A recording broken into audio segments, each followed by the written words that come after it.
बुलढाणा जिल्ह्यात मेहकर नावाचं तालुका आहे. त्या तालुक्यात लता भगवान करे नावाची एक माऊली आहे. साधारण 65 वर्ष वय आहे तिचं. 3 मुली होत्या. 70चा नवरा. गरिबीशी संसार करत सगळं व्यवस्थित चाललं होतं.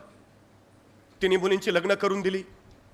आयुष्यभर जेवढं काय कमावलेलं साठवलेलं ते सगळं मुलींच्या लग्नात घातलं. आता दोघं नवरा बायको दुसऱ्याच्या शेतात रोजानी जायचंय. जो काही रोजगार हातावर पडायचा त्याच्यातनं आपली सुखाची मीठ भाकरी खायची. आनंदात चाललं होतं अगदी सगळं. पण अचानक नवऱ्याची तब्येत बिघडली. बायकोला काय करावं कळेना. तिथल्या सरकारी दवाखान्यात घेऊन गेली.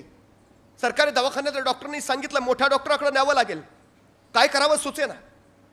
4 जणांकडनं शेजाऱ्या पाजाराकडनं पैसे गोळा केले. नवऱ्याला सोबत घेतला आणि बुलढाण्याला गेली. तिथं नवऱ्याला दवाखान्यात दाखवलं. डॉक्टरांनी सांगितलं काय आणखी तपासण्या कराव्या लागतील पण त्याची सोय आपल्याकडे नाही. तुमच्या नवऱ्याला घेऊन तुम्हाला बारामतीला जावं लागेल. आता मात्र त्या माऊलीच्या पायाखालची जमीन सरकली. अरे आता इथपर्यंत यायला 4 जणांकडनं पैसे घेऊन आलो. आता बारामतीला जायचं कसं. तिथं आणि पैसे लागतील ते आणावे कुठून. करावं तरी काय. अरे पोटाची खळगी कशी बशी भरतो आपण. जगावं तरी कसं की आजारी माणसानं सरळ मरून जावं जगूच नये. त्या माऊलींच्या डोळ्यातनं घळघळ अश्रू ओघळायला लागले. करावं काय. ज्या माणसानं आयुष्यभर खस्ता खाल्ल्या, ज्या माणसानं आयुष्यभर स्वतःच्या खांद्यावर हा संसार पेलून धरला, ज्याने आयुष्यभर आम्हाला सुखाची सावली दिली, आज त्याच्यावर वेळ आली आणि आपण काही करू शकत नाही. ती माऊली आतल्या आत गलबलत राहिली. करावं काय. शेवटी परत आली. आणखी 4 जणांपुढे शब्द टाकला. मिळतील जुळतील तेवढे पैसे गोळा केले. नवऱ्याला सोबत घेतला आणि बारामतीला पोहोचली. डॉक्टरांच्या पुढे नवऱ्याला दाखवलं. डॉक्टरांनी तपासणी केल्या आणि सांगितलं एक महत्वाची तपासणी करावी लागेल. आता मात्र तिचा धीर कचला. तपासणं तरी किती करता तपासण्या. तिने डॉक्टरला विचारलं डॉक्टर ठीक पण खर्च किती येईल. आणि डॉक्टरांनी जो खर्चाचा आकडा सांगितला तिच्या डोळ्यापुढे दिवसा अंधाऱ्या आल्या. अरे कसं करावं तरी कसं. कुठून आणावे पैसे. न्यावं सरळ नवऱ्याला मर म्हणून सांगावं. करावं काय. काय आतल्या आत ढसढसत राहिली. बाहेर आली. त्या बाकड्यावर बसली. पदरानं डोळे टिपत राहिली. कसं करावं काय. काय सांगू नवऱ्याला. जावं माघारी सरळ परत मरू द्यावं नवऱ्याला असंच. आतल्या आत हमसत राहिली. थोडा वेळ झाला. डोळे पाणावलेले कोरडे झाले आणि त्याच बाकड्यावर पडलेला पेपर तिला दिसला. तो पेपर तिनं वाचला. मोठ्या ठळक अक्षरात छापलेली बातमी तिच्या नजरेत भरली आणि ती चमकली. बातमी होती बारामती मॅरेथॉनची आणि मॅरेथॉन मध्ये जिंकणाऱ्या स्पर्धकाच्या बक्षिसाची. त्या बक्षिसाच्या आकड्यावर तिची नजर फिरवली आणि त्याच्या डोक्यात झणकन कल्पना आली. ही बक्षीस जर मी जिंकलं तर माझ्या नवऱ्याची तपासणी होऊन उपचार होईल. बस 65 वर्षाची माऊली तिने निर्णय घेतला नवऱ्याचा जीव वाचवण्यासाठी या बारामती मॅरेथॉन मध्ये भाग घ्यायचा. आणि ती 65 वर्षाची माऊली त्या मॅरेथॉनच्या तिथं पोहोचली. सगळे स्पोर्ट्सचे शूज घालून आलेले, टी-शर्ट घातलेले, रोज धावण्याचा सराव करणारे मॅरेथॉन स्पर्धेला. आणि त्यात ही आली होती 65 वर्षाची लता भगवान करे. नऊवारी नेसलेली, कासोटा घातलेली, अनवाणी पायाची. संयोजकांना सांगते मला स्पर्धेत भाग घ्यायचा आहे, मला पळू द्या.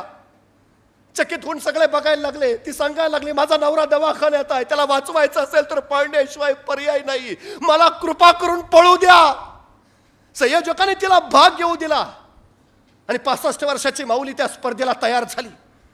बघता बघता पट्टी पडली आणि मॅरेथॉन चालू झाले. बेभान होती लता भगवान करे पळत राहिली. आजपर्यंत रोजचे रोज कसलेले सराव करणारे धावपटू पळत आहेत आणि त्यांच्या बरोबर पळती 65 वर्षाची नऊवारी घातलेली, कासोटा नेसलेली लता भगवान करे. डोळ्यापुढे फक्त नवरा दिसतोय. त्याच्यासाठी पळायचंय, त्याला वाचवायचंय, त्याला जगवायचंय. बस जिंकलंच पाहिजे. दुसरा पर्याय नाही. बेभान पळते. आतापर्यंत पळली होती रानात जनावरांच्या माग. आतापर्यंत पळली होती संसारला ठिगळा लावताना. आतापर्यंत पळाली होती संध्याकाळचे 2 घास कमावताना. अशी मैदानावर कधी पळलीच नव्हती. पण आयुष्य आता पळायला लावत होतं बेभानपणे. पळत होती आणि अखेर आवाज झाला. स्पर्धा संपली आणि त्या बारामती मॅरेथॉनची विजेता ठरली ही 65 वर्षाची लता भगवान करे.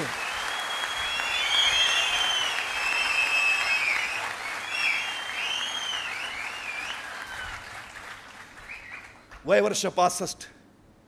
नऊवारी नेसलेली, कासोटा घातलेली, अनवाणी पायाची. तिच्या यशाचं कारण काय. इतर कसलेल्या धावपटूंसारखी ती वर्षभर मैदानावर सराव तर अजिबात करत नव्हती.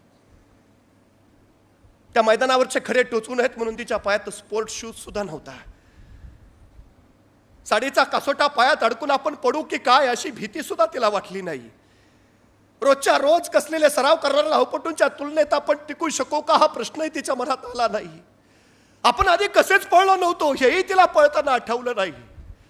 तिला फक्त आठवत होता नवरा, तिला फक्त आठवत होता त्याचा आजार, आणि तिला फक्त आठवत होता माझा नवरा जगवायचा आहे एवढाच विचार बस.